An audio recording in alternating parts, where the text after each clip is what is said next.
एक बार एक नौजवान लड़का बौद्ध भिक्षु से पूछता है कि मुनिवर, होश क्या है और जागरूकता क्या है और हम इसे अपने जीवन में कैसे ला सकते हैं।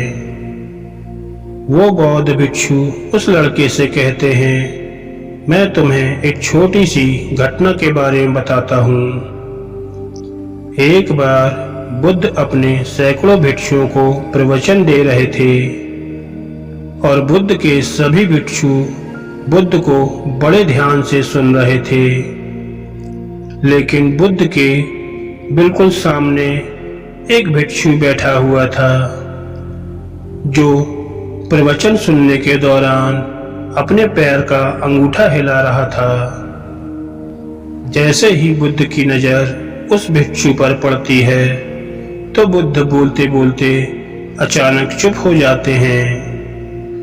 बुद्ध का इस तरह से अचानक चुप हो जाने से वहां उपस्थित लोग बहुत चौंकते हैं और जो भिक्षु अपने पैर का अंगूठा हिला रहा था, बुद्ध उससे पूछते हैं कि तुम्हारे पैर का अंगूठा क्यों हिल रहा है।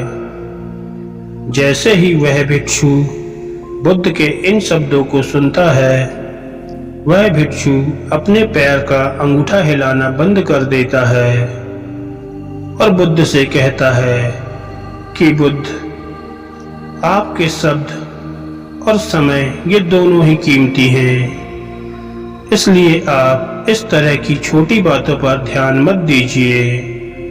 और वैसे भी मैं आपको सुन तो रहा था, तो इससे अंतर क्या पड़ता है कि मेरे पैर का अंगूठा हिल रहा था या नहीं।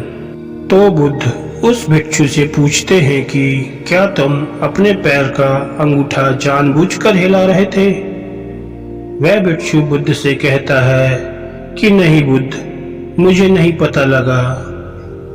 बुद्ध कहते हैं, फिर यह छोटी बात नहीं है, क्योंकि अगर तुम्हारे पैर का अंगूठा तुम्हारे बिना मर्जी के हिल सकता है तो तुम्हारा मन भी तुमसे बिना तुम्हारे मर्जी के कुछ भी करवा सकता है। और यही कारण है कि व्यक्ति ऐसे पाप कर देता है कि जिन्हें करने के बारे में वो व्यक्ति सोच भी नहीं सकता था। उसके बाद वह भिक्षु बौद्ध से कहता है कि बुद्ध, मुझे क्षमा कीजिए, और जिसे मैं छोटी समस्या समझ रहा था, यह तो बहुत बड़ी समस्या है। कृपया कर मुझे बताएं कि इस बड़ी समस्या से छुटकारा कैसे पाएं। बुद्ध कहते हैं, होश के द्वारा और जागरूकता के द्वारा। वह भिक्षु बुद्ध से पूछता है कि होश क्या है। बुद्ध कहते हैं कि होश का अर्थ है जाग कर देख लेना। क्या तुमने यह ध्यान नहीं दिया कि तुम्हारे पैर का अंगूठा हिल रहा था, लेकिन जैसे ही तुम्हारा ध्यान उस पर गया, वह हिलना बंद हो गया। पूरे दिन में जब भी याद आए, खुद को जागरूकता के साथ देखो कि तुम क्या कर रहे हो और क्यों कर रहे हो। तुम्हें बेहोशी में जीने की आदत है, इसलिए तुम बार बार होश खो देते हो, लेकिन तुम्हें बार बार अपने होश को वापस लाना है। धीरे धीरे तुम पाओगे कि तुम्हारे अंदर एक ऐसा जागरण पैदा हो रहा है जिसे बेहोशी में बदलने का कोई उपाय नहीं है। उसके बाद वह बौद्ध भिक्षु उस नौजवान से पूछते हैं कि तुम इस घटना से क्या समझे। वह नौजवान लड़का कहता है कि होश का अर्थ खुद को देखना।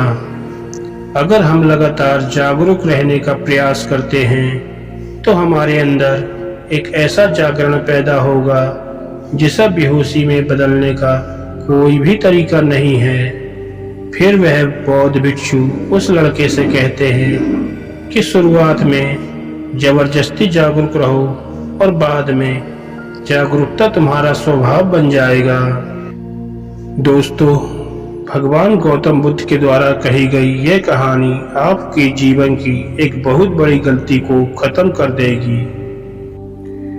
दोस्तों, अगर आपको हमारी ये वीडियो अच्छी लगी तो प्लीज़ हमारे चैनल को लाइक और सब्सक्राइब कीजिएगा, जिससे आने वाले हमारे हर लेटेस्ट वीडियो का नोटिफिकेशन आपको मिलता रहे। धन्यवाद दोस्तों।